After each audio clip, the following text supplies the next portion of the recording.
Okay, good evening, everyone, and welcome. Thank you so very, very much for joining us for Radical Acts of Joy, Service, and Connection. Tonight is a celebration of bold storytelling and civic impact at our very own Baltimore Center Stage. My name is Chrissy Thornton, and I am the president and CEO of Associated Black Charities, but also a very proud Baltimore Center Stage trustee and chair of our development committee. And tonight, I will be your moderator for this wonderful virtual experience.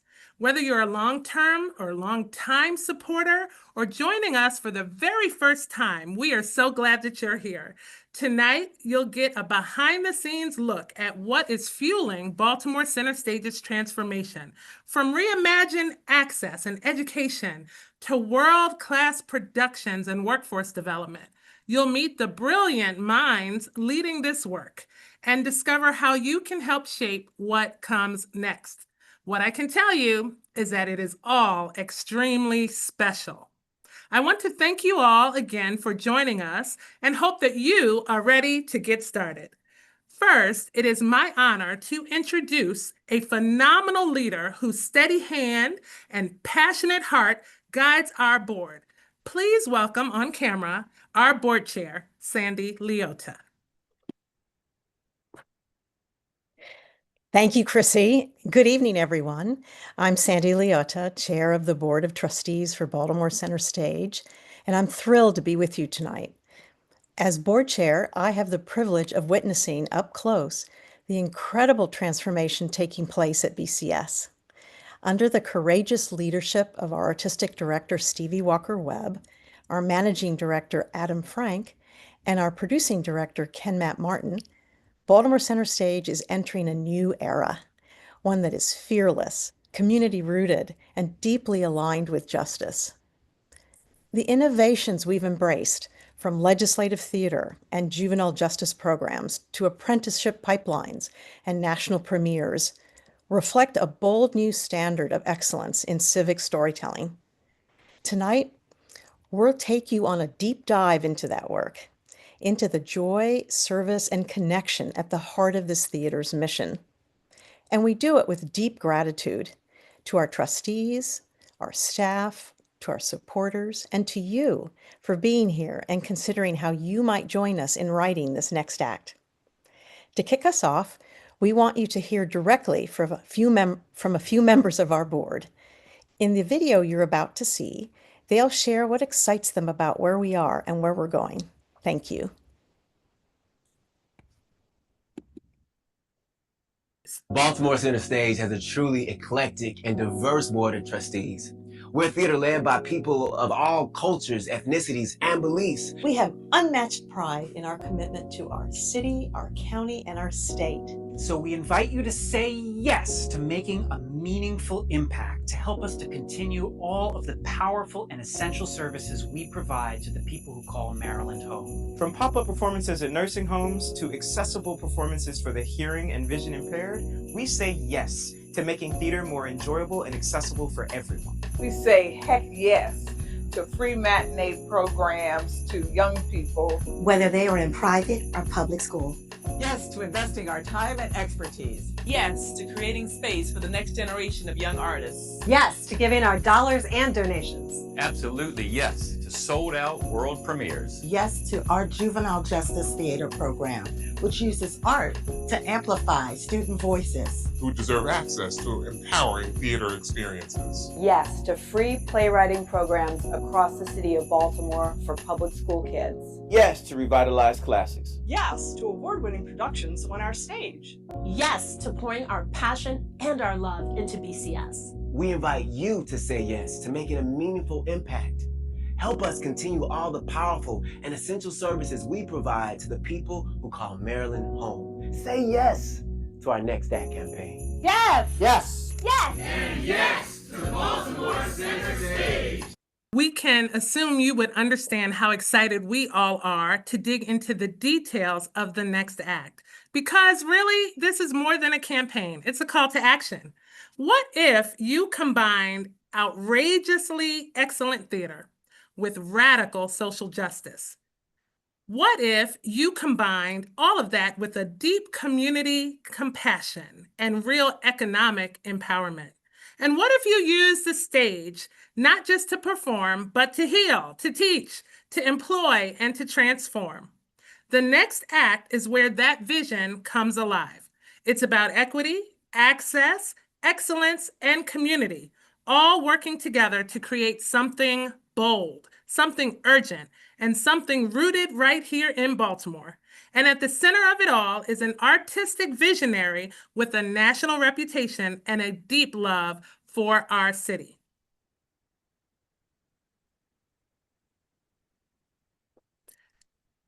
To help us fully understand what the next act means in practice, we're going to turn to that bold visionary now, who's guiding the artistic future of Baltimore Center Stage. Please welcome on camera my friend and Baltimore Center Stage's artistic director, the incomparable Stevie Walker-Webb. As he comes forward, Stevie is an Obie Award-winning director, cultural strategist, and change maker whose work has spanned Baltimore stages and Broadway stages, juvenile justice facilities, classrooms, and grassroots communities across the country.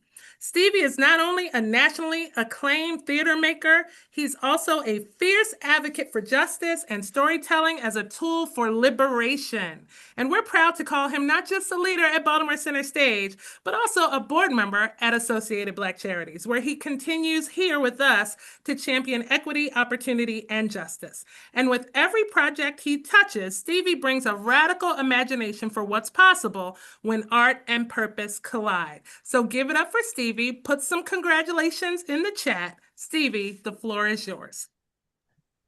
Chrissy, thank you so much for convening all of us. What an incredible evening we're going to have talking about joy, service, and connection through Baltimore Center Stage's programs and its missions and its values. And thank you to everyone on the webinar tonight for spending your evening with us. It means a lot. As you all know, if you know me, I'm very verbose. I like to go, but I'm going to follow my script tonight because I'm so excited to make sure that I get to talk through all the things that we're up to. So for all of us here at BCS, theater is a civic responsibility. It's more than just a spectacle. It's a platform for meaningful connection, for truth-telling, for community healing, and for cultural reimagining. And at BCS, we are redefining what it means to be a civic institution through the arts. A play is, for me, it's a conversation that I get to have, one conversation with one community at a time. And by convening different pockets of the Baltimore community in our theater, people from different walks of life who may not believe what I believe or what you believe or vote the way you vote or pray the way you pray if they pray at all, when the theater becomes a place where people from all different walks of life can meet at an intersection, a joyful cultural intersection, especially in a time that is as divisive as it is right now.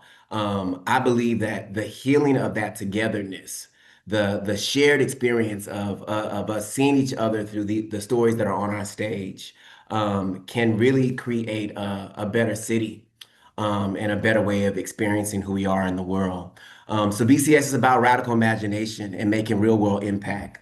At BCS, we don't just dream big, but we're building something just as big as our dreams. We're using the stage as both a mirror and a map for our community and our society. And joy and justice and access and connection is at the heart of everything that we do. Today I'm going to talk a little bit about how we live out this vision from program to program and from play to play. And it all starts with everyone that's on this call today. So let's get into our youngest education program, which is our Juvenile Justice Drama Club, our Juvenile Justice Theater program. And this is some of our most sacred work. It's where we meet young people where they are, even if that's behind bars. We go into the juvenile detention centers where young people are incarcerated, and we do weekly programming inside of those detention centers. We become a consistent presence for them to experience joy and to feel like kids, to feel like young people again. And at the heart of our curriculum is taking the tools of theater to empower young people to rewrite the narrative of their lives, to see themselves go from perhaps victims of a system to protagonists in their own stories, to go from villains and antagonists to heroines and heroes of their own adventures. And so we use the tools of theater and games to help them fashion a real sense of authority about who they get to be in the world. All of our curriculum is rooted in restorative and a trauma-informed approach. It's led by highly trained teaching artists who are trained in emotional wellness and cultural humility. And we're really trying to build these young people's self-esteem by letting them know that the world is their oyster. Just because they slip through the cracks, or maybe they come from places that it might have been overdetermined for them to be incarcerated, that where they start doesn't have to be where they end up. And so, and once they return home, our hope is to not just let them go. Our hope is to build a bridge to the next opportunity for them, which will lead me to talk about our workforce development apprenticeship program, which is a program that we're launching this year. We believe in the transformation, not just on stage, but off stage as well, especially when it comes to economic empowerment. So, what is the workforce development apprenticeship about? It's about paid roles in our production departments, paid roles in our administration departments, or working on our design team. These are real jobs in real departments, and not just busy work. We're trying to give young people access to learn a real trade that can open up a gateway of opportunity for them beyond the year of that internship. And it's for underemployed adults. There's a vision for it to also be for returning citizens, and obviously for the young people who spend, time with us in the Juvenile Justice Drama Club. We believe once they've done that inner work, it's our job to meet them and to make a full circle moment for them that's not just about theater, but is also about their real life.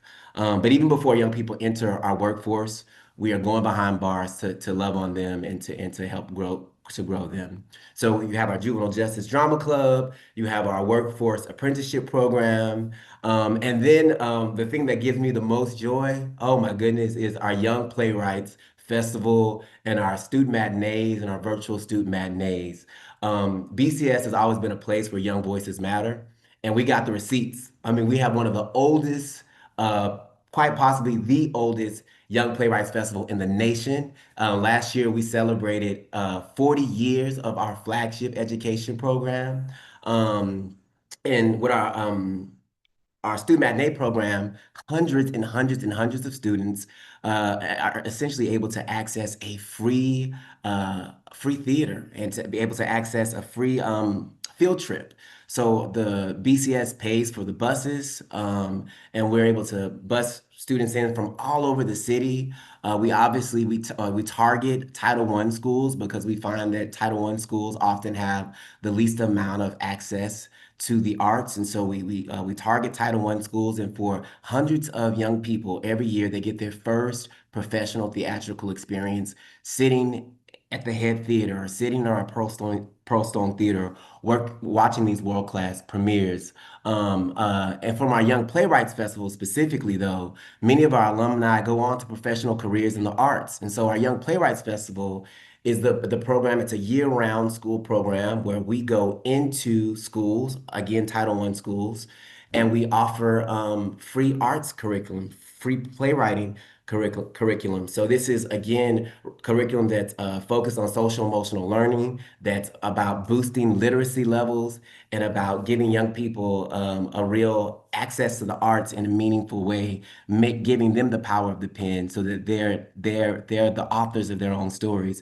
And then at the end of the year, we produce 6 of those plays in our Young Playwrights Festival. In this past season, to celebrate the Young Playwrights Festival, we shut down Calvert Street. We had a street fair where there was food and activities for young people, bounce houses, and we were able to invite alumni back from all the various years to speak about what it meant for them. And so it's a really, really, really powerful program.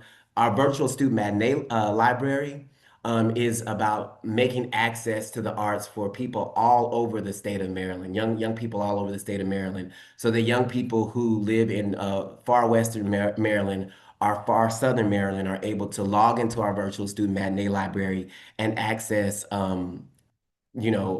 resources, art resources, play resources, so that even if they can't come to our building, they can be a part of all of the joy and all of the art that's happening right there on Calvert Street. It is our program that's really about making sure that we exist as the State Theater of Maryland. We have Baltimore at the center of everything that we do, but we want to serve the county and we want to serve the state as well. Um, Whew. So then another program that we're launching this year that I'm really excited about is our Forum Play program. It is this year we're tackling issues around the vacant lot crisis and the housing and revitalization in the city. We live in a city where some blocks bloom and others are left behind. And a part of the mission of this program is to ask whose neighborhoods are worth saving and who gets to save. And so this program is really designed in partnership with Governor Westmore's Reinvest Baltimore initiative. Where there's in 2024, he made a plan to invest $50 million over a 5-year span to revitalize at a minimum of 5,000 vacant lots across the city. And similarly, our mayor, Brandon Scott, announced a 15-year commitment to reach functional zero on vacant lots. And so there's a lot of legislation around making Baltimore as brilliant and as resilient as it already is around this issue of vacant lots. And we felt like, how can we use art as a convening place for that dialogue? Because we know that legislation isn't enough. We know that policy doesn't always build trust, but stories do. Stories have the capacity to build compassion and empathy and to take something that might just be an issue or a policy and make it relatable to people who are affected by the issue and transfer empathy and compassion to people who may not feel like they are. And so what the Legislative Forum Festival is about, we're spending a full year in community with people who are directly impacted by living in zones where there are vacant lots, or maybe who have lost their homes as a result of issues around housing. And we are creating short plays that feature these people who've had this lived experience. And later this year, those plays will be performed for our elected officials as they create policy and work to create change, meaningful change around this issue. We want to make sure that we're connecting the people who are affected by this issue by the people who have the power to make decisions. And so it's all about creating an intersection of joy, an intersection of compassion, an intersection of understanding around issues that are affecting Baltimoreans. And from year to year, we'll look at a different issue, but I'm really excited that for this first year, we're working lockstep with our elected officials who care so much about making Baltimore the best city that it can possibly be. So we're not just imagining a better Baltimore, we're staging it together in real time. So now I want to talk about Lab 410. Lab 410 is our engine room. It's where raw stories become refined brilliance. We commission local Baltimore playwrights, writers from our city to write plays about our city. I moved here 3 years ago, just about 3 years ago, and I fell in love with this city on a walk from the train station just down to Mount Vernon. By the time I left Station North and came down to Mount Vernon, to Calvert Street, I had already fallen in love with Baltimore. I thought it was this amazing place. And so when I left New York City and moved to Baltimore, so many people were like, "You're moving down there?" And I was like, it is a cultural mecca. You have no idea how brilliant and beautiful and rich this city is. But so often people think about The Wire when they think about Baltimore. And the 410 Lab, at the heart of its mission, is about launching playwrights out of Baltimore that write stories that reframe the way that the nation and the world think about this city. This city is having a radical revolutionary renaissance of a moment, and we want BCS to contribute to that. And investing in local artists and investing in Baltimore playwrights is how we do that. And so we use the 410 Lab as a pipeline to our main stage and beyond. And if you want to know more about that program, you should check out, get yourself tickets to Canton Waterfront, which is going to be on August the 16th and the 17th. Last year, we had 99 playwrights submit to the 410 Lab. 3 of them received commissions to work on new plays, and this is one of those plays. And I'm going to just really briefly talk about what this play is about. So Karen Lee is a Baltimore artist and a Baltimore writer. And her new play, it follows 2 members of the Shrek family and 2 of their descendants. The older generation is among the first immigrants to arrive in Baltimore from China, while their descendants are visiting for business. And though a few hundred years apart separate these 2 family members, and they live in different circumstances, the land, the blood, and the waters that connect them are all the same. And the story centers on the history of our harbor and the history of the Canton waterfront, and it really looks at the 1700s when Chinese immigrants were coming to America for the first time, and it looks at the heritage and the history of what it means to be a Chinese American specifically, and to live in Baltimore. It's a really, really, really powerful play that jumps time and jumps generations. But it's about Baltimore and it's about our harbor. And so August the 16th and the 17th, you don't want to miss this play. It's a workshop production. It is an inaugural performance of a brand new program. So get your tickets while you still can. Finally, I will talk about what hopefully many of you have been able to experience firsthand, which is the excitement of a year of world-class premieres. We're not just producing plays, we're launching cultural moments. And this is a continuation and a doubling down of all that's been true for this theater for a very long time. Some of the earliest productions of August Wilson's work happened right here at BCS. And plays like One Night in Miami, that went on to be a critically acclaimed film, or the world premiere of Intimate Apparel by Pulitzer Prize winning playwright Lynn Nottage, who's a dear friend and mentor.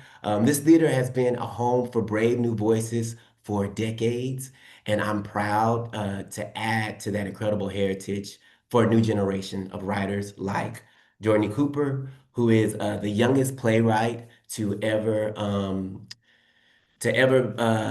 be nominated for a Tony Award. He shares that high honor with Lorraine Hansberry. He's the youngest showrunner in all of television history.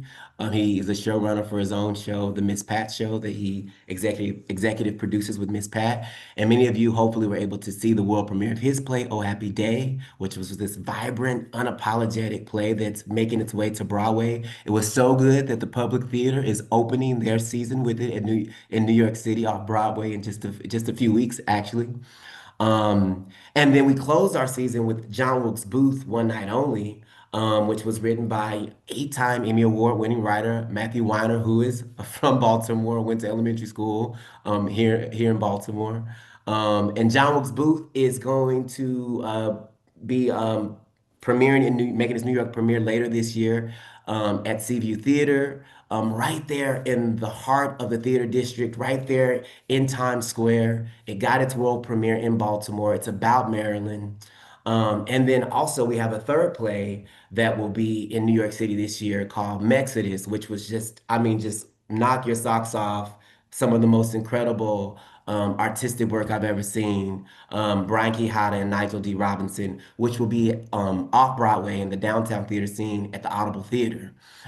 So just in this last year and a half, 3 world premieres happening in Baltimore, going out into the world, all across the nation, going off Broadway and going to Broadway and testifying to the cultural significance and the greatness of this city. So that in just a few years, when people talk about Baltimore, it won't just be The Wire, which was an incredible TV show, but it will be all of these other works as they continue to proliferate and create brands and IPs. They'll always be tied to Baltimore Center Stage and tied to our illustrious city. And so I believe that our city is it's worthy of the spotlight. And I believe that BCS is strategically poised to lead the charge and to be an institution where you don't have to decide between doing world-class art that really raises the bar and transforms the way that people think about what art and storytelling can be, but that it can also be an institution that gives back meaningfully through direct service programs that are all about bridging the gap and bringing people together so that our city can be a city on a hill and a beacon example of what the highest values of our country are. This is what the next act is about. It's bold, it's inclusive, and it's rooted in the culture of Baltimore, and we're just getting started. So thank you for being here. Thank you so much. Thank you so much, Stevie, for explaining to us your artistic vision, your justice vision, your equity vision. We're so appreciative of the work that you've brought to Baltimore Center Stage. And I know, hopefully, you're reading the comments and seeing all of the positive remarks that your presentation has garnered tonight. I am excited now that we've heard the bold and moving vision of our artistic director to bring together for you the whole powerhouse leadership team from Baltimore Center Stage that stands behind this movement for our panel discussion tonight. We know that while some institutions have retreated from the type of work that Stevie described to us, Center Stage has made bold decisions and has made bold moves. And I am certain that you are excited to hear more about it. And so at this time, I'm going to ask that you join me in welcoming Stevie Walker-Webb, our artistic director, Adam Frank, our managing director, and Ken Matt Martin, our producing director, for this panel conversation. And I'll make sure everyone is ready and can be seen and heard. Welcome, welcome everyone. Make sure we're all off mute so that we can contribute. What we're gonna do here is I want to give you an opportunity to introduce yourself, right? Like, let's be cute and artistic like you guys always are, right? Like, how are we going to do it? I know. Say your name, say like one word that best describes you, and then we're going to get into the panel questions. I'm going to ask everyone who's watching to put your questions in the chat. We are going to moderate them. There will be a Q&A section where we'll make sure that everyone answers your questions. So let's start with Stevie. One word that describes you. Raucous. Oh, okay. Okay. And Adam? Hi, everybody. I'm going to say believer. All right. And Ken Matt? Hello, everyone. I would say optimistic. Okay, I love all of those things. I love all of those things. So I am formally introducing you to the leadership team at Baltimore Center Stage. You guys ready to dive right in with some panel questions? Yes. All right, I'm going to start. I'm going to kick it to Stevie, but anyone who wants to contribute, please feel free. Stevie, as you described all of the things we're doing, you described the theater as a place where artistry also meets the urgency of the moment. What does that mean to you in the context of your vision and what's happening at BCS? I think that it just comes from a deeply personal place. I mean, I tell people art saved my life. I grew up in a low income community and I like to share that because I feel like my childhood was overdetermined by the systems that surrounded me. And it was through the power of storytelling that I was able to rewrite my own narrative, and I'm actively rewriting that narrative every day. And so I think that art that exists in an ivory tower or in a lofty space where people cannot access it, is it that doesn't respond to the moment. I think there's no time for that. We're past that. We need art that reflects who we are as a community, reflects the moment that we are, and that really seeks to answer the questions of the times that we live in. And so that's what our programs are about. So yeah. Wonderful. And so if I was to ask you what drew you to Baltimore Center Stage, you talked a little bit about your love for Baltimore, but what drew you to this position at this theater, and how do you see us playing a civic role in Baltimore and beyond? Again, being very personal. Stephanie Ibarra, the previous artistic director, is a friend, and you know, I spent years working with her at the Public Theater on the Shakespeare Mobile Unit for a bit. I got to spend one season working with her where I got to visit every purple county rolling out this incredible national program that she had. And so when she moved to Baltimore and took the position as the artistic director, she invited me down 3 years ago to direct a play called The Folks at Home, which was by a Baltimore playwright and set in Baltimore. And I had never visited Baltimore, but I fell in love with the city. My first degree is in social work. And so I spent 10 years as a social worker paying for my MFA in directing. Um, and um, and for so many years, I had to kind of like juggle my life as a social worker and a community organizer and my life as an artist. And those things were always at war with each other. And when I came to Baltimore for the first time and I saw the programming, some of the programming that Kwame had already instituted, some of the programming that Stephanie had already instituted, I saw, and then I met this board, this incredible board that had such an appetite for making art that had the community at its center. I said, "Oh my gosh, for the first time in my life, I won't have to decide whether or not I want to be an artist or a citizen. I can actually be an artist citizen." And Center Stage has just been just an answer to a prayer that I didn't even know I was praying. And so it's kismet. It's just been kismet every step of the way. That's amazing. Thank you for sharing that. Adam, you've been here now about 2+ years, 2.5 years. As managing director, how do you ensure that the operational strength of the organization aligns with such bold ambitions? I know the next act had to have shifted some of the work that you're doing to make sure that the theater is strong. Yeah. Thank you, Chrissy. I think it's really about um, thinking about what an operation is that's worthy of this vision. And that's taking some of that citizen artistry and having that be the ethos of the whole team. It's really about the team and the people that make this happen. And I think that's about a culture of welcome. We really believe that this is a theater for everyone, and that's held by every single person who works in this building. And it's a real commitment to impact across the staff, collectively held. It's a lean team, it's an efficient team, it's nonprofit life, but it's one team without silos who are all committed to the mission of theater as a social service. I think that's really what the Next Act campaign shifts. And we have a long history of that here. Stevie talked about how we have the oldest Young Playwrights Festival in the nation. It's 40 years old. And so we're building on that legacy to really double down and say, the service that we give to the community is a social service. Theater is a core service of what a good community has. And that relationship is the foundation on which we'll build the next generation of the theater. And that's held by every single staff member who works in here and is a part of that. And as that staff, I cannot tell you the level of their commitment and how good they are. And as their roots grow deep down into the vision that is being built as part of this campaign and as part of Stevie's vision, it just keeps getting better and better. You see it every few months, just how the staff is leveling up in that mission. And so I think that's what it's about. Absolutely. And Ken Matt, welcome back to Baltimore. Officially. You've been with us for some time, and it's so great to have you permanently with Baltimore Center Stage. In the industry, you are absolutely known for lifting up community voices in your work. So what excites you most about this new direction at Center Stage and your role, the role you'll be able to have in shaping what happens? Yeah, well, I think It all starts with the vision. And so Stevie's done such a beautiful job of laying out that vision this evening and helping everybody understand what is the work that we're doing.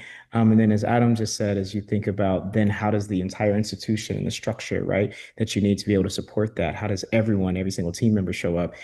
That is what community building is. It starts with understanding what is the team that you're working with and how we can go about building things in a way to make sure that the community is actually at the center.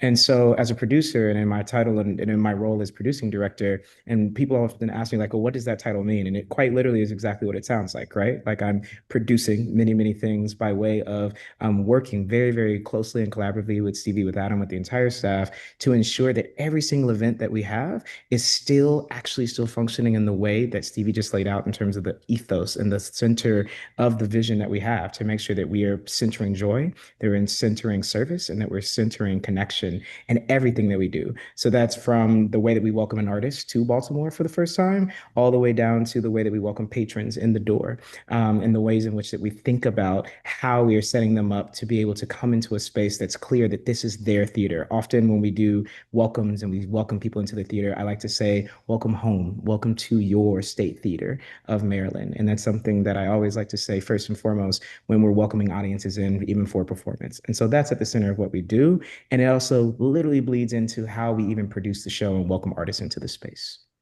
I love all of this, and it's absolutely clear that the three of you are operating in your purpose, which makes this all the more enjoyable to see unfold. I have a question. You talked about your two groundbreaking world premieres that happened this past season at Center Stage, and we know that they did so very well and that there are great things in store for them.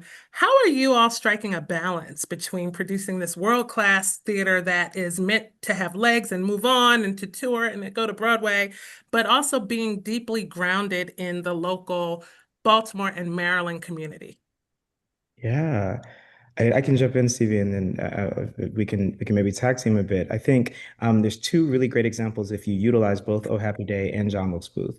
For Oh Happy Day in particular, it was really important to Stevie. And then again, producerially, what we worked really hard to do is figure out a way to make sure that we got some Maryland-based artists in the show, first and foremost. So even though it's this show that's now about to have this continued life in New York and at the Public Theater, when it premiered in Baltimore, we worked really closely with a local music contractor to find three of the best singers we ever could find to play the Divines and to be, the kind of at the center focal point and many different parts of the show as these Maryland, Baltimore born and raised artists that were there alongside folks like Jordan E. Cooper working with Donald Lawrence. And then on the flip side of that, as Stevie mentioned, Matthew Weiner, the playwright of John Wilkes Booth, he is from Baltimore. He was born there. He went to elementary school there. And so the thing that was most exciting, one of the treats and joys that I had to share, even as a producer, Stevie alluded to that he went to elementary school there.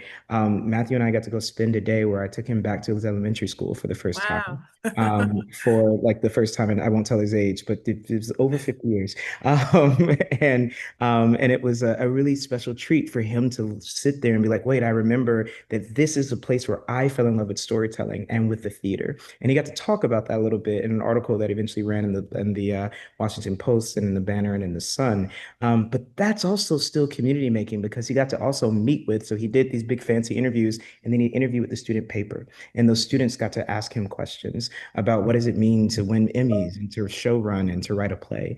That's still community building as well. And that's how we keep Baltimore at the center while also balancing these things. Mm-hmm. Anyone else? You wrapped it all up?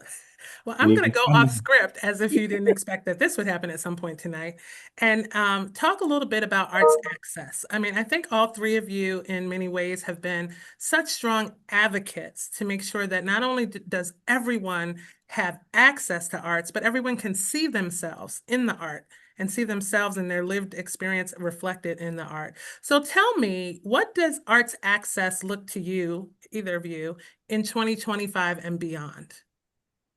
Oh, so many answers to that. So many answers to that, Chrissy.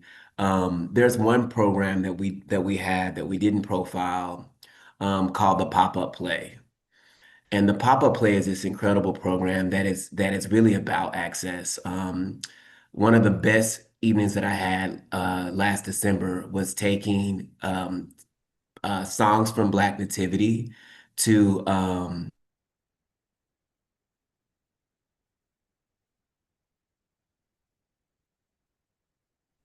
I know I think we're having a little bit of tech difficulty with the weather, but there you go. I think you're back.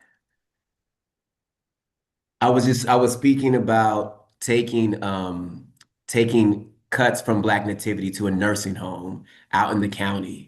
And that these were, Andre the Shields called them the welderly, not the elderly.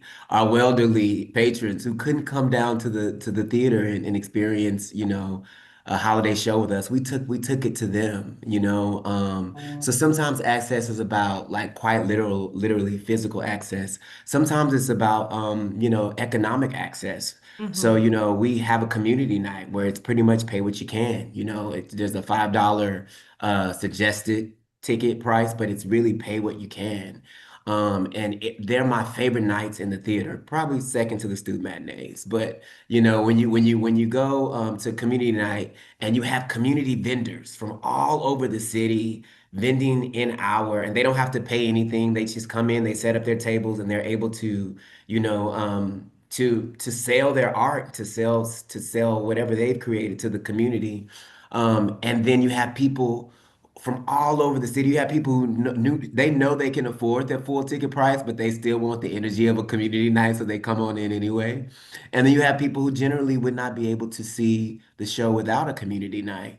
And that cultural cross-pollination, that the people from all walks, all socioeconomic levels, laughing in our lobby together, sharing a community meal before they see a play. That is heaven. That is what heaven is. So sometimes access is about economics. And Adam, I'm curious to hear how you also answer that question about access. Yeah, I mean, I think that um, we've learned over the last 20 years in the performing arts that it takes a lot of things to create real access. Economic access is really important. And so we think a lot about accessible prices for our shows and programming, and that includes pricing that is always accessible, or sometimes, when we have hit shows, it's a hot ticket that costs money, but we always make sure that there's an accessible avenue in, coming early, community nights, discounts to partners in specific communities, and really an economic frame of there should always be a way in. But it's not just economics. We've learned that. There's lots of places that have gone to all free tickets and people don't feel more welcome there necessarily. It takes more than that. And so, when I say a culture of welcome, I think that is the biggest thing about this. That means that many of us in the theater are out in the community inviting people, so that it's a personal invitation that's relevant to the person that you're talking to, comes through the first time through us going to them, either individually or through something like the pop-up play where we take art into the community or programs into schools. And also it's about the environment when you're in the theater. It's about when we hit it right. Every staff member is genuinely happy to see every single person who walks into the building, and people feel that, and you feel that you're welcome here and that you're wanted here. And when we really hit it, and we get this feedback a lot, that we have events and plays and programs with people from multiple generations, from different backgrounds, ethnicities, races, walks of life, gender identities, and when we have that kind of diversity in the room and everyone feels welcome, it feels like a special thing to be a part of. And to me, that is the top of the mountain for access, is when all of those things that we're doing to invite people, to make them feel welcome, to create economic access, to help people understand what they're going to see, so they come in and their mind is in the right place for whatever that particular play is. When all of that works together, you get a room that feels really special like that. That's how we know when it's working. And we get that feedback a lot, that our opening nights, that our performances, that our programs often feel like that. And that's when we're most proud, I think. And Chrissy, if I Amen. can tag on one more Sure. aspirational access thing that I'm really hopeful that we'll be able to solve in the coming seasons. I live in the Patterson Park slash Baltimore Highlands neighborhood, and my neighborhood is it's a large Central American and Latino American population. And one of the things that I'm really hopeful about doing in coming seasons is a full Spanish language play. And so to do that, to create that kind of access, there's all kinds of infrastructure that has to happen in our building to make that possible. And so, so when I think about the future, I'm so proud of the present moment, but when I think about the future of Baltimore Center Stage, it really is a theater that is as diverse and as culturally rich in terms of who it accesses and who it's for as the city itself. But you move a mountain one stone at a time. So so Well, the other thing to think about and to consider is what you all are talking about is high levels of inclusion. And as we know, and as you've experienced this year, inclusion may not be the most popular place to stand in today's politics and in, the polarized way the world has revealed itself to be. Adam, I'd like to turn to you because you were a part of Center Stage's bold stance for inclusion and for our values and for what we believe that we should be a theater for everyone. But let's talk about the risks that come with that and how that impacts the sustainability, possibly, of the theater when people disagree with what we believe is doing good. Right. Thank you for that question, Chrissy. And Stevie and Matt, jump in anytime. I mean, I think that so the story Chrissy is referencing is that in the spring, the National Endowment for the Arts put out new guidelines. And they put out new guidelines that said that federal funding would be contingent on grantees following executive orders that were put out on day one of the current administration. And it specifically called out two executive orders. And one was the executive order that said that diversity, equity, inclusion programs would not be allowed. And the other was what was referred to as the anti-gender ideology executive order. And what people started sort of trying to play the game, like what does obeying these executive orders mean? It's incredibly vaguely worded. It's not easy to know how that will be enforced, and we started to think about it, and we started to say, this is just entertaining this in any way is just it's just not who we are. And so in some ways, the idea that that we would so what we ended up doing was saying we're no longer going to even apply for federal funding. Federal funding is no longer going to be a part of our model here. And I can talk about the risk of that in a minute, but I'll just say that in some ways that's a really bold stance, and in some ways for us it's just a stance that made a lot of sense at the time. We know who we are. We have a board and staff that's majority people of color. We have trans artists who work on our staff and on our stage. And the kind of inclusion that Chrissy was calling out is the aspiration of who we are and want to be. And if we were to try to figure out how to get around that for federal funding, we just wouldn't be who we are anymore. And so we said that, it's really not even about what's going on in Washington. We're not picking a fight. We're just saying we know who we are and we're not going to change who we are. We're really proud of that. And yes, that comes with some risks. So it means that we don't have access to federal funding anymore. And we've seen a lot of grassroots support to help us make up for that, which we're incredibly grateful for. It's something that we really need. And, in today's society, you don't know what the risk is when you take a stand, and everyone connected to the theater is aware that we live in this society. And I've been really proud to say that staff, board, everybody has really just stepped up and stuck with us and said, this is the kind of place we want to be a part of. This is the kind of society that we want to live in. And ultimately, as a theater, we want to model the kind of society that we want to live in and help contribute to that. We think that's what being a civic institution means. Absolutely. Matt, let's turn to you because we learned a little bit about Lab 410.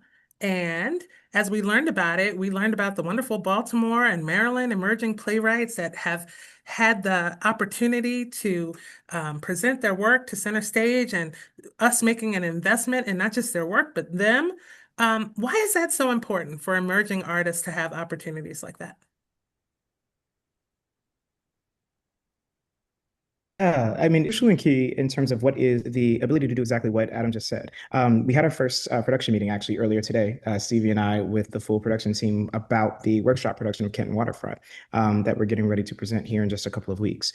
And what's really exciting is to have gone from an outline and a prompt that started within that 410 lab to the initial reading that we had last year to now actually being in a conversation today about design and what it will mean to actually get actors on their feet, giving Karen, who's a local playwright, access to our casting director, Destiny Lilly, who is also the president of the Casting Society of America, and with Telsey Casting, which is like one of the top, casting agencies and directors in the country. And so Karen being able to talk to her and have a real substantive conversation about finding an actor that can actually speak Cantonese and also use a British dialect so that Karen does not have to sacrifice anything in regards to like the play and the vision of the story that she wants to tell.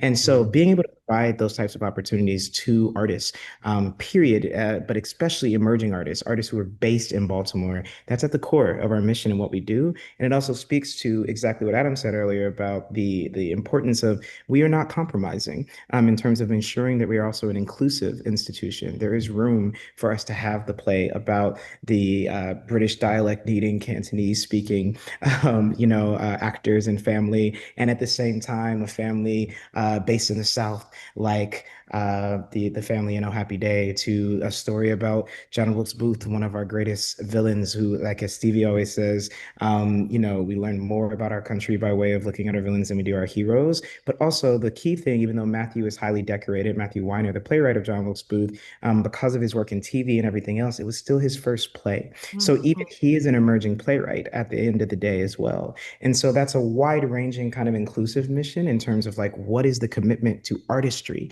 and the ability to be able to say that we think it's important to still be making bold art that challenges us and that is working as a catalyst for social change. Because at the end of the day, that's what we're doing. And Stevie, glad to have you back because we're ready to talk about the Juvenile Justice Program. And I know this program is very close to your heart. We want to know, how did it come to life? And I know you have some early wins. So what impact are you already seeing in the lives of the young people that you've encountered? Oh my goodness. Yeah, I say this. By the time I was 25, I had been arrested 5 times. And like and like quite literally three of those times were crimes related to they were crimes related to poverty.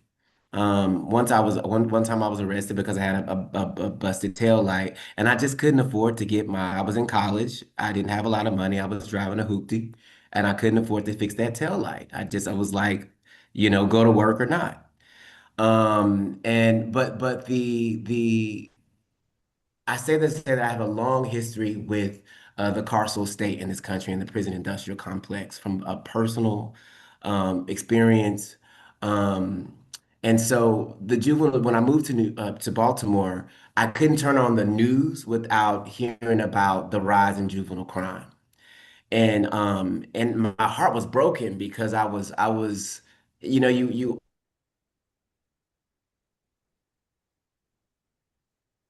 Oh no. I feel like that story was going to be so really good, and we're going to return to it as soon as his connection clears up. It's really bad weather all across up and down the East Coast. You're back, so you're going to say that your heart really was drawn to it and start right there.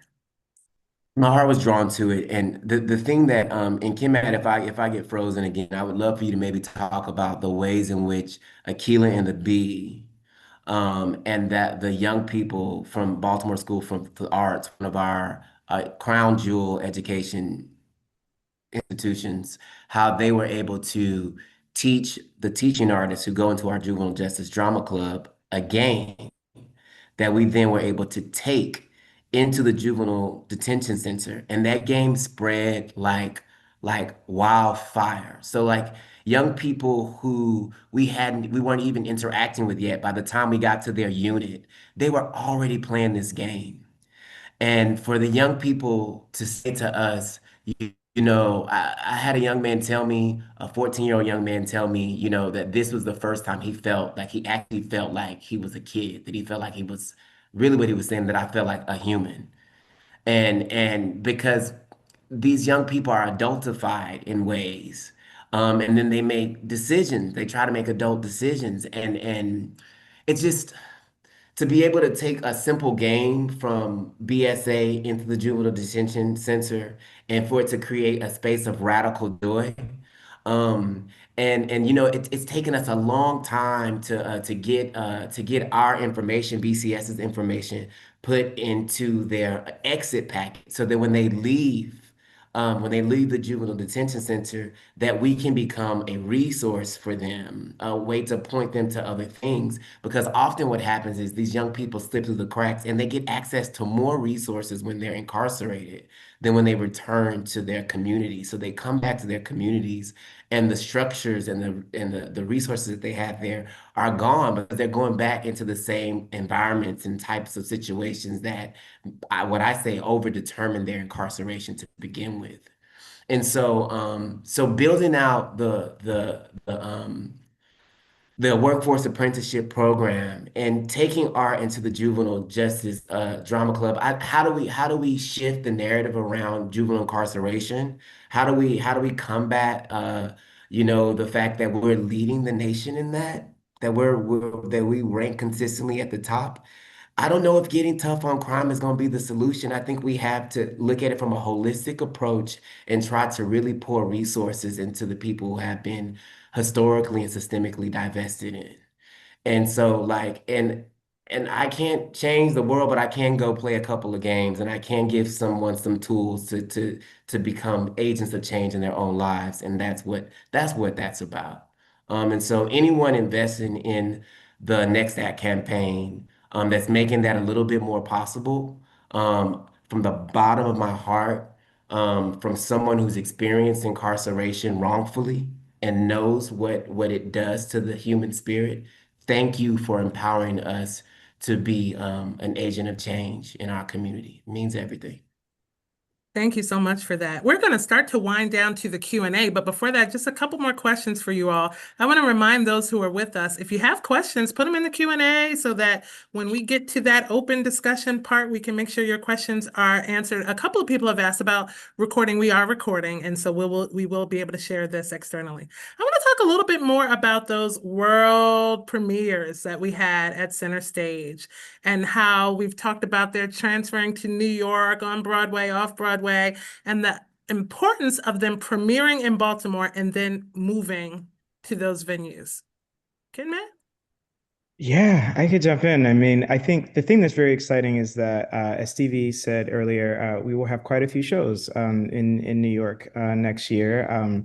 One of which you just close your ears. You didn't hear it because Stevie said one that we weren't really supposed to babysit. Oh, Lord. But, Okay, that's breaking news. Breaking news. But it's all good. But like, yes, I think the thing that's really exciting is that we're really, really, really excited about the fact that we have been able to secure partnerships where we are taking works that are starting in Baltimore and then being able to create opportunities to talk about their future life before they even open in Baltimore. And it's a huge, huge testament to Stevie was very clear, during his time interviewing and everything else that was a part of his goal and a part of his vision. And he's humble and won't take full credit for it. So I'm going to give it to him right now so that you all can know. But even in the case of Oh Happy Day, the really exciting, beautiful thing is like he was able to utilize his relationship with the public, for example, to be able to ensure that we were able to already know that we were going to be able to take that show to the public before it ever even went into rehearsal in Baltimore. And the really key and important thing about that is, as Stevie said, he thinks about Baltimore. We think about Baltimore as a cultural mecca. And so ensuring that we are premiering work, which really, really means a lot to the extent that that means that Baltimore will always and forever have its fingerprints all over it. And that Baltimore will be the one that will always be responsible for giving its original outing and its birth thereof. So that if a show goes on to New York, as we hope this year, we will see a lot of things winning Obies Emmys and eventually Tonys and nominated for all the other things that could happen. But even because awards aren't it, but being able to show that like world-class theater can start in Baltimore, it doesn't have to start in New York City. Baltimore is deserving of seeing things at the highest level in high quality art. And then New York gets it after us. And I think there's something really crucial and key about the ways in which we're thinking about it. So even as we're working right now, as I said, with Canton Waterfront, Stevie and I are already in conversation about like, okay, so who are the producers we want to bring in for that? We were even strategic in selecting a director who happens to be the associate artistic director at another major theater on the West Coast, so that way there's an opportunity and a pipeline there. It's a similar thing that happened with Mexodus by way of once Mexodus left us, it had 2 other subsequent productions before now it's off Broadway this year. That's the type of strategic producing and thinking that we've been able to do that's really exciting. But it means that Baltimore is still always going to be its home and its original place that it got started. And that's really exciting. That's super exciting. Super Yeah. There's exciting. another world premiere that we can't even talk about yet. Yeah. Another one? I won't talk about the title because I don't want to get in trouble. But I will tell you that we are partnering with Atlantic Records, and we're in partnership with Warner Brothers Theatrical Ventures for a major behemoth of a musical that is going to change the landscape of the American theater. And it's one of those plays that when it hits the market, people are going to be like, how in the world was this born in Baltimore first? Some of the most Grammy Award winning music producers of our time are creating original music for this play. And it will be coming to Baltimore very soon. I can't wait to talk about it. But it's shifting the national conversation so that people are talking about us as a cultural mecca. The last thing I'll say before I freeze again is when you look at this season, Chrissy, the thing that I will always be proud of if I live to be 99 and a half, I'll think about the second tenure of Trump's presidency. And I'll look at this season. Sandy Leota, our board chair president, she made me aware of this. There was an article out in the Zeitgeist talking about theaters not programming women's voices. And Sandy was like, Stevie, I'm so proud. When you look at, we have 4 women playwrights in our season this year. And we were programming this season at a time where, I mean, the kind of, for me, and I think for many of us, the national devastation around having President Trump in the office again, when we had another option. And so for me, this season is also a reflection of making space for women's voices in a time where we need to hear. Um, and so when you look at Pray, when you look at Lena Waithe's world premiere, Trinity, when you look at Peculiar Patriot by Lisa Jesse Peterson, when you look at Canton Waterfront by Karen Lee, you're looking at a theater that is saying that at this time, these are the voices that we need to hear from. And it's something that I'm really proud that we got right this year in a time where women are being under programmed across the nation in theaters. And that's just not the case in Baltimore. And so Absolutely. really Listen, you proud of guys it. are talking about some really huge, audacious, like unbelievable things that we have like right over the horizon. And I'm going to turn to Adam because I'm sure all of this may be stressing Adam out, right? Like, because none of this stuff happens without resources. And so, Adam, as you know, we've made a stark turn from federal funding and looking at our grassroots givers and our loyal donors to help really sustain what's happening in the theater. We know in Maryland there's severe budget deficits, and the State Arts Council can do less than they could do before, and all kinds of things. How are we using Next Act? Because Next Act is what we're doing, but it was also a fundraising and awareness building campaign to celebrate Stevie as our new artistic director and all of this vision work. How are we using that to kind of redefine how we think about donors, supporters, and stakeholders? Yeah. I mean, I think it really is the future of what a theater can be in its community in a funding environment, and how you support and sustain a theater for the future. And it's both an operating model and aligned with the values that we're talking about. I mean, we're talking about really prioritizing partnerships with the grassroots, with individuals, with people who are part of our community who believe in what we do and support what we do. We know federal funding is gone. And we don't know what's going to happen at the state level. We don't know what's going to happen with large philanthropy. There's a lot of uncertainty over time. And at the same time, a turn towards grassroots individual support is a step out of the ivory tower that the industry has been in on some level for many decades. And there have been steps out of that ivory tower over time, or out of redlined thinking over time. But we're talking about, for a new generation, really putting our community at the center. And the Next Act campaign is about that. It's about a funding model that can support this vision that Stevie and Ken Matt and the whole team here are making real every day. And it's also about being really grateful for the people who show up for that vision financially, and also walking through the doors and out in the community, sharing what we do, and our promise to show up for the people who show up for us in return. So it's really about that grassroots community partnership. And I think that in addition to being really grateful for the outpouring of support that we get and need from the grassroots community to pull this forward in this time, there are also theaters around the country looking at us and looking at the model we're building here and saying, something special is happening in Baltimore that we haven't seen before. What is that? How are they doing that? Can we have some of that? Can you start teaching us what's going on there? Because we're having trouble with our theater and we feel like what you're doing is the right thing. And so for me, that's what the Next Act is about. It's about a model that can sustain the theater with the whole community's help, and also building that model that's ethically aligned with being a theater for everyone. I was going to close by asking each of you what is radical about what we're doing, but everything you all are doing is extremely radical, so I'm not going to do that. Instead, we've come up kind of like with a tagline for who we believe the theater is, right? It is about joy, service, and connection. So I'd like to close out this portion of the panel and move to Q&A by asking each of you to tell me what that means to you. BCS as a center of joy, service, and connection, and go in whichever order you'd like to go in.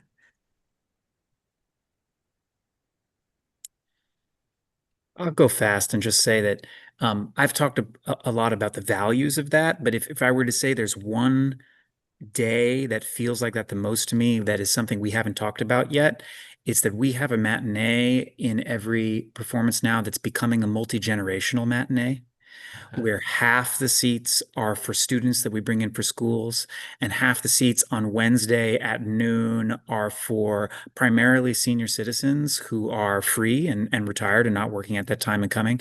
And to see multiple generations in the room intentionally at the same time, who all want to be there and feed from each other's energy and learn from each other. That's one of the things that just feels the most special. And that's something that we're lucky to have happening more and more consistently here. Yeah. I'll let you have the last word, Stevie, and I'll jump in and say that, what, you want to go for it, brother. I think you alluded earlier to our production of Aquila and the Bee this year, and that incredible partnership with BSA. And that, to me, exemplifies joy, service, and connection in all the ways. There's no greater joy than seeing 19 students from the School of the Arts get their first professional theatrical experience. There's no greater joy than literally the exuberance of that. There's no greater service than being one of the many adults who also help take care of and manage those 19 students, high school students having their first professional experience, and not just the service coming from all of the staff and the many, many volunteers, but also the parents who showed up to make sure that all the students were taken care of in all the various different ways. And the connection piece is that those students got to be in deep, deep community with all of our professional artists that were the adult roles, within the play, our professional designers, everything else. That is literally joy, service, and connection in action. And that's a testament to Stevie's vision in terms of wanting to figure out a way to make that happen. And then in terms of the actioning of it, the ways in which we were able to figure it out. So that's my example of my thought about it. Amazing. And Stevie. I can't add anything to that. I think ultimately my hope is that love will win. in everything that we do, that that is driven by a sense that we're better together. And so when I come into the theater and I get to see a play, I get to watch people see a play that has nothing to do with them, or maybe has everything to do with them, sitting next to someone that they would never meet otherwise, or maybe that they've sat next to 1,000 times. When people can have a raucous, joy-filled time, learning empathy and practicing compassion, then love wins. And when it can win in every little bitty moment, that's how we shift the culture. That's how is Dr. King talking about, that the arc of justice, that it bends in the right direction. And I think that when we can program plays and program experiences for people to be a part of that, then that's what joy, service, and connection is about. So. Thank you all so much. We're going to ask everyone to stay with us. We're going to end the webinar on time tonight, but we want to give you a chance to have some Q&A with our leadership.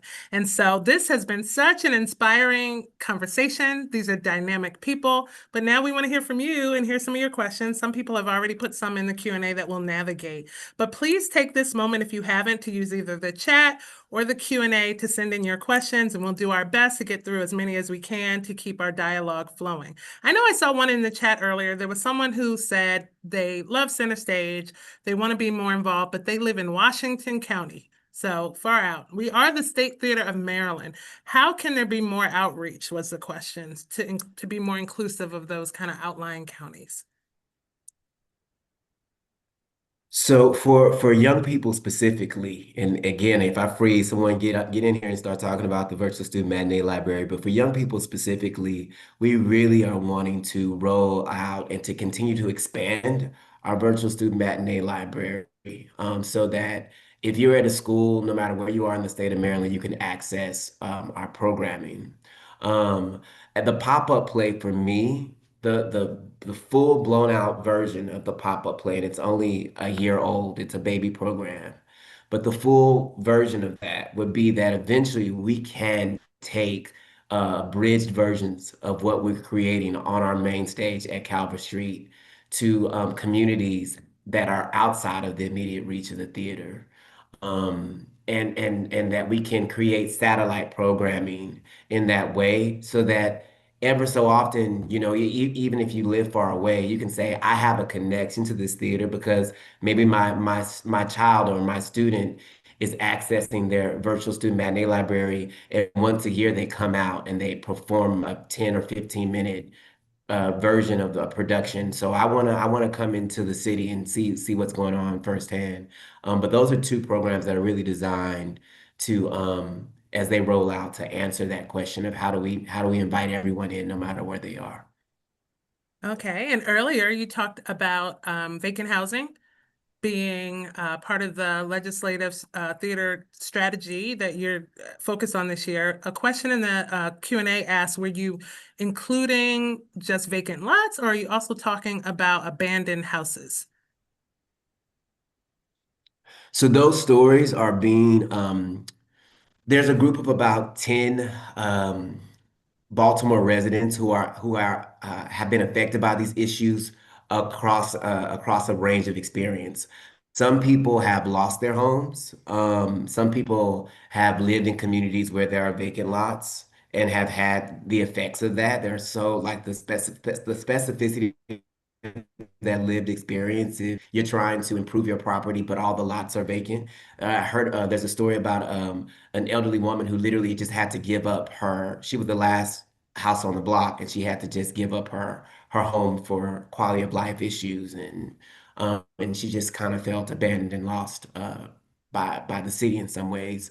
But then there are also people who are homeless, who are trying to access affordable housing via lottery. And so we're looking at the issue of housing across a spectrum of experience, and we are creating a pastiche of a story that's a pastiche of everyone's experiences to perform for our elected officials. So it's based on real life experiences, and it will hit different points of interest around the conversations around housing, including the issue that you brought up, but not exclusively that.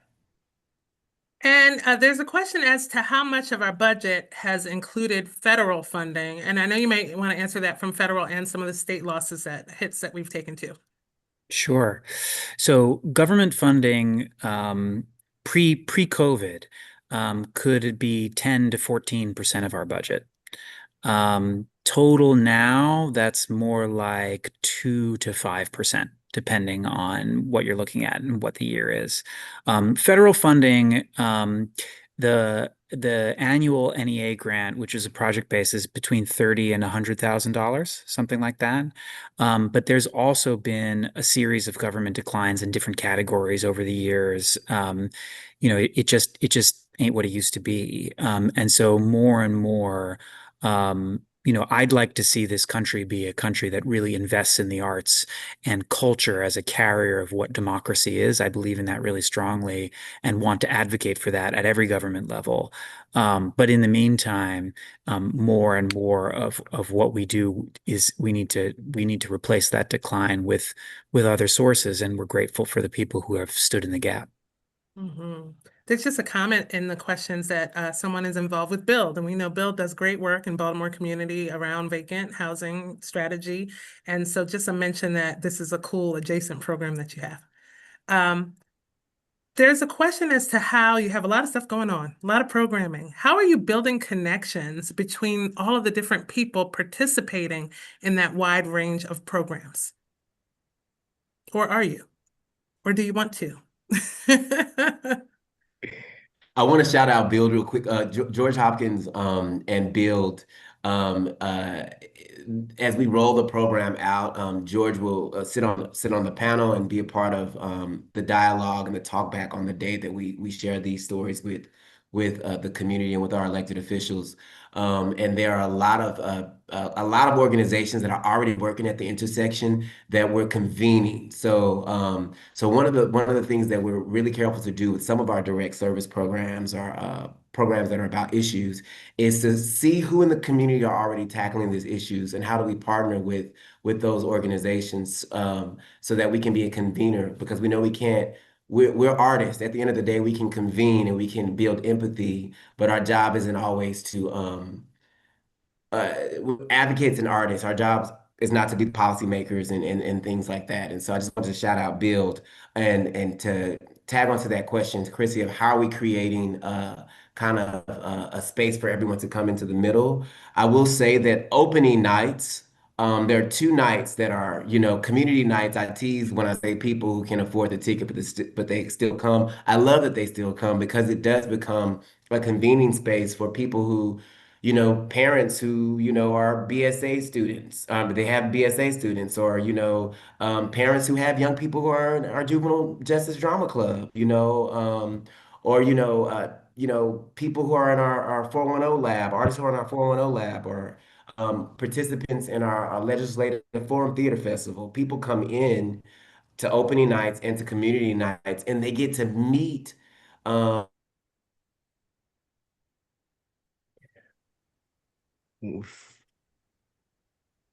pick up though.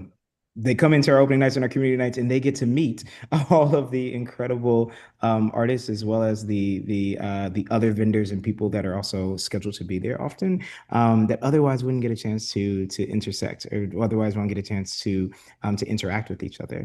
And it's a really, really beautiful program to get to see that every night, because when you see that mixture of like the artists and or like you said, like the parents of a BSA student mixing with that local vendor who we have a great relationship with because they're coming to every community night, selling their jewelry that they're making locally in Baltimore, being able to create the space and opportunity to for them to be in our Indigenous art gallery and get to maybe even bid or want to buy a piece of art from one of the Native artists that we've empowered to be in that gallery, in that space. So those are the kind of connectivity points that come into play.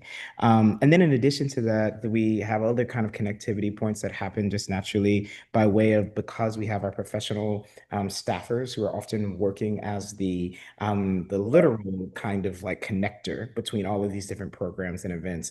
The same folks who are programming those lights for that world premiere that might go off to whatever happens next are the same people who are then designing the lights for those young people for YPF, for example. And so like those are some other kind of places in which pragmatically things also connect as well. Just to jump in there to help after. I'm gonna do some rapid fire for the last couple of questions so we can move on. One is, how did you come about deciding to be involved in workforce and having the apprenticeship program? How did you decide that was a good fit? I can take that. How have you set that up? I can take that rapid fire. The theater has a long history of being an educational space. We were teaching theater for a long time. We had a big fellowship program where we trained people across disciplines for years and years, known in the country for that. And that program in its previous iteration didn't survive COVID. And also was gatekept economically. It was really something that was for people who had economic opportunity. And so we still have lots of people on staff who want to teach, who want to mentor. That's part of the DNA of the institution. And so we thought we'd like to restart that kind of practice, but not for people who have economic opportunity, but for people who need economic opportunity. And so we're rebuilding that program and getting ready to launch that over the course of this year in terms of opportunities on staff with training that can slot you into careers into the entertainment industry that's designed for people who can really be helped by those opportunities. Perfect. And someone is interested in either hiring opportunities or volunteering, just shout out an email real quick where they can reach someone to navigate that. You can always reach out to info@centerstage.org for opportunities, and also look at our website. There's a whole opportunities section. We'd love to hear from you. Perfect. And the last question that we'll take is, we're going to ask y'all to keep it brief, but what is your vision for Baltimore Center Stage in the next 3 to 5 years and even beyond that? And it says, what is each of your vision? But I know that we're all aligned, so you all can share answering the question, but what is the vision for the next 3 to 5 years or even beyond that? I'll jump in quickly since it's rapid fire. More world premieres, more world premieres. We want to keep making new work and be a home and an incubator for new work. That's going to be key and crucial.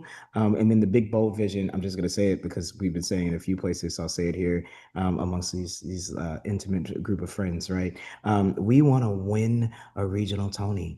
We want to figure out how to get that darn regional Tony. So I'm just going to say because we've been saying it places now. And so if somebody knows how to help us with the campaign to keep saying we want it, we're out saying it. I say we put it in the atmosphere until it is returned to us. I want to thank the three of you, including Stevie, I'm sure having a little bit of technical difficulty, for your openness, your willingness to discuss with us all of your vision and your plans and your excitement about this work. And I have a great announcement tonight. So I'm going to ask you all to just give me my next 8 minutes to steward you through tonight's great announcement about Center Stage and a wonderful opportunity. But thank you to our leadership for being on with me tonight.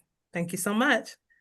For 60 years, Baltimore Center Stage has been a powerful place to connect, engage, and feel joy for our city, our state, and the wider world. But this year marks our next act in a new era, transforming everything you think you knew about the theater. We're not just making change on stage, we're taking it to the people in the streets. Our juvenile justice theater program will go behind bars and use the transformative power of theater to combat incarceration and reduce recidivism. Art and democracy meet in our new legislative theater forum troupe, a cultural catalyst working with the community and elected officials to devise real policy change. This year, we launched our 410 lab, receiving 99 applications from playwrights who call Baltimore home. We are investing in local voices, helping artists hone their craft and launch careers while showcasing Baltimore's cultural voice to the nation. The revolution isn't just happening out in the community, but backstage too. Inspired by Governor Westmore's service year, we're launching a workforce apprenticeship, creating paid positions that provide economic opportunities and professional development. My first season as artistic director of Baltimore Center Stage has been incredible, but that's because of you. Because of the magic of Maryland and the undeniable charm of this city. On this stage, we're building world-class performances that will reach Broadway and beyond. We're building a theater for everyone, one that amplifies Baltimore's voice. Your support will lay the foundation for decades of impact. Hopefully what you've heard tonight solidifies the fact that we're at a crossroads of art, justice, and community. We know that theater can not only heal, educate, and employ, but it can and will transform. And so we also understand that this moment has required courage. Our leaders have stepped into the spotlight of courage and bold action and bold vision. It will also require investment. In case you were wondering, in honor of this webinar, we have a special moment to share. We have a donor tonight who's chosen to remain anonymous, but who is on the webinar, who has decided in honor of our sharing of the Next Act campaign and the vision, the bold vision for the work we're doing, to match any donation given tonight up to $10,000. And so that means that your gift tonight, if you choose to give, has double the power to open doors, to lift voices, and to write the future of Baltimore Center Stage. And not just any future, the future you just heard about, you just celebrated, you just learned about. So you should see a QR code on your screen as well as a link. And I'm going to make sure that the link is also into the chat. And whether it's $1, $5, $25, $100, or $1,000, every single gift matters. Every act of generosity moves us forward. You heard Adam speak about the need for our grassroots support to grow while we are facing some of the risks of being bold and being unapologetic. Tonight, if you choose to give any amount, your name will show on the website as a person who participated and who also activated around what you heard, activated around this movement work. And so I'm going to leave the QR code up and the link for just a second to hope that you will engage and give whatever you can. It matters to us and we greatly appreciate it. And while you're doing that, I want to tell you how grateful we are for your support, from juvenile justice to world premieres, from Lab 410 to legislative theater, from the classroom to the nursing home to national stages. This is what it looks like when a theater meets the moment. And so we want to remind you that theater is not a mirror to reality. It is the hammer that shapes it.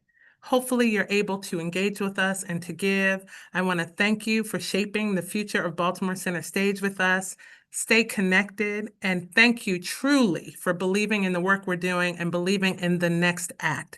We'll leave this screen up so you can allow your heart to lead you in this moment, and wish you the best evening possible.